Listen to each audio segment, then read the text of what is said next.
Hello students, welcome to my class. आज हम exercise 12.2 का क्वेश्चन नंबर 4 करेंगे, जिसमें लिखा हुआ है कि a pen stand made of wood is in the shape of a cuboid with 4 conical depressions to hold pens. मतलब एक क्यूबॉइड शेप का पेन स्टैंड है, जहाँ पर कि कोनिकल शेप में 4 डिप्रेशंस हैं या गड्ढे हैं, जिसमें कि वो 4 पेन्स होल्ड कर सकता है। फिर इसमें डायमेंशंस दी हुई है। The dimensions of the cuboid are 15 centimetre by 10 centimetre by 3.5 centimetre. वो मैंने लिख दिया है, 15 centimetre, 10 centimetre and 3.5 centimetre. And the radius of each depression, मैंने जो गड्ढा है यहाँ पर ये कोनिकल शेप्स के हैं, तो मैंने ये जो गड्ढा है जो कि कोनिकल शेप का, उसको अलग से ड्रॉ कर लिया दिखाने के लिए कि उसका रेडियस 3.5 सेंटीमीटर है और जो डेप्थ है यानी कि हाइट वो है 1.4 सेंटीमीटर। तो कहा गया है कि ऐसे पेन स्टैंड में कितना वॉल्यूम, वुड का कितना वॉल्यूम है। अब आप देखिए, अगर सिंपल ये क्यूबॉइड होता, ये अगर यहाँ पे गड्ढे नहीं होते, तब तो जो वुड है उसका वॉल्यूम, जो क्यूबॉइड का वॉल्यूम है उसके बराबर होता, यानी LBH से आप निकाल लेते। बट यहाँ पर तो ये वुड निकाल दिया गया है, तो एक कोन का जो वॉल्यूम है उतना वुड यहाँ से निकला। इस तरह से 4 से मल्टीप्लाई कर देंगे तो उतना सारा वुड निकाल दिया गया है। तो पूरे क्यूबॉइड के वॉल्यूम में से ये 4 जो कोनिकल शेप के डिप्रेशंस हैं उनका वॉल्यूम माइनस कर दे तो वो पेन स्टैंड का में जो वुड यूज़ हुआ है उसका वॉल्यूम आ जाएगा। ठीक है, तो आप कैसे लिखेंगे? आप लिखेंगे volume of the wood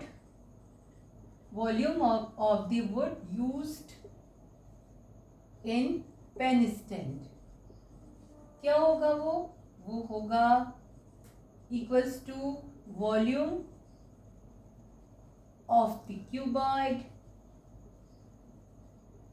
minus volume of each conical depression.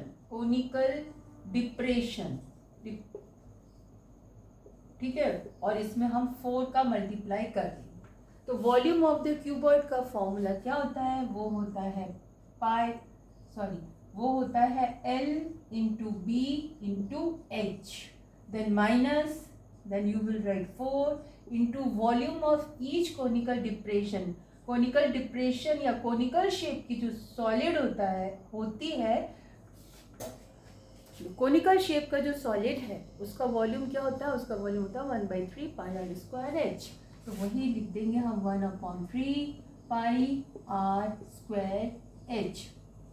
अब देखिए यहाँ पर जो एच है वो किसका एच है? ये है क्यूबॉइड का एच। क्योंकि इसका एच और इसका एच डिफरेंट है तो हम यहाँ H1 और H2 लिख सकते हैं। आप H और H डैश करके भी लिख सकते हैं, यानी कि दोनों H को आपको डिफरेंट दिखाना है। अब हमने यहाँ पे लिख लिया L कितना है? L10। B कितना है? L15 है। B कितना है? 10 है। H कितना है? H है 3.5, then minus, then 4 into 1/3, then 22/7। R कितना है? R, क्योंकि ये कोनिकल डिप्रेशन की बात हो रही है तो यहाँ से R आ गया 0.5 multiplied by 0.5 multiplied by H2, यानी कि ये वाली हाइट या 1.4। कैंसिल कर दीजिए, इसको कैंसिल करेंगे तो ये आ जाएगा 0.2। शायद सबको डिवाइड करना आता ही है, मैं डिवाइड करके दिखा रही हूँ। पहले डेसिमल के इधर जो भी है उसमें डिवाइड कीजिए। ये तो 1 है, 7 से जाएगा ही नहीं तो 0 टाइम जाएगा। फिर हम इस डेसिमल को यहाँ शिफ्ट कर देंगे। अब ये 14 हो गया तो 7 2 ज़ा 14। इस तरह से हम डेसिमल वाला डिवाइड करके देख सकते हैं। अब इसको मल्टीप्लाई कर दिया तो यहाँ 15 और ये सारा मल्टीप्लाई होकर ये आ गया 15 मल्टीप्लाई बाई 350 और एक के बाद डेसिमल लग जाएगा यहाँ पर, है ना।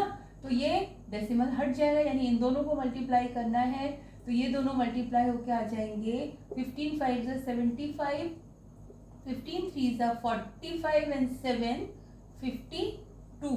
तो सारा का सारा आ गया 525। माइनस यहाँ से देखिए यहाँ और कुछ कैंसिल नहीं हो रहा है तो हम मल्टीप्लाई कर देते हैं। यहाँ आ गया 4 एंड 22, ये आ गया 88, यहाँ से आया 25 एंड 2 50, यहाँ से आया 5 5 25 एंड 2 50, बट 3 के बाद डेसिमल लगेगा 1 2 3, 3 डिजिट्स के बाद डेसिमल लगेगा। तो यहाँ पर तो 3 डिजिट्स है ही नहीं, तो 1 2 यहाँ पर एक 0 लगाकर इस तरह से आ जाएगा, है ना।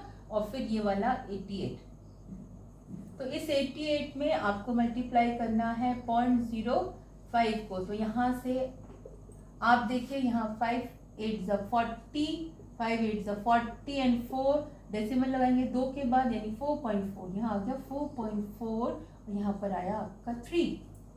फिर से देखिए 5 5 25, 2 50, क्योंकि 3 के बाद डेसिमल है तो मैंने 3 के बाद डेसिमल लगा दिया था।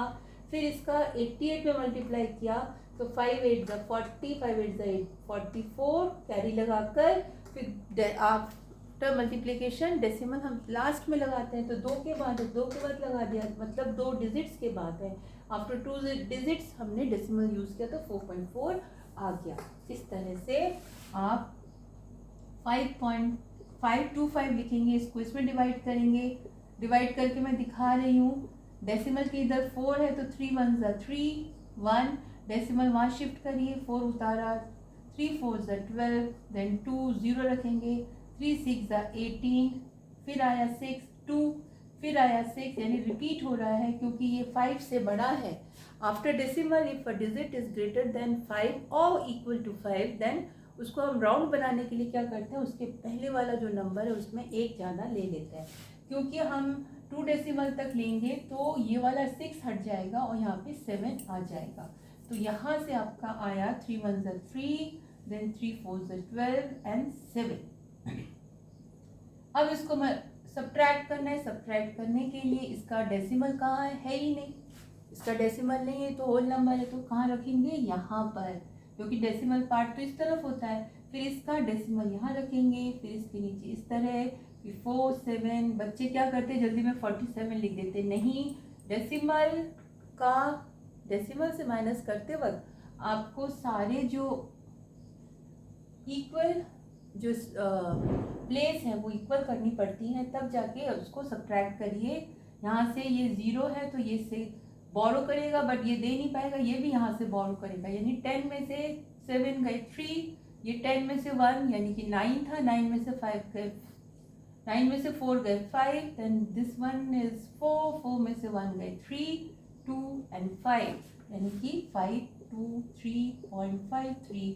क्योंकि ये वॉल्यूम है और वॉल्यूम में जो डायमेंशन है तीनों यूज होती है, तो सेंटीमीटर क्यूब आएगा इस तरह से। तो यहाँ पर आपने देखा कि कैलकुलेशन ही आपको ध्यान से करनी थी, अदरवाइज क्वेश्चन टफ नहीं था। वो आपको समझ में आया होगा। अगर समझ में आया है तो प्लीज़ प्लीज़ प्लीज़ मेरे चैनल को सब्सक्राइब कीजिए, लाइक कीजिए और शेयर कीजिए। Thank you.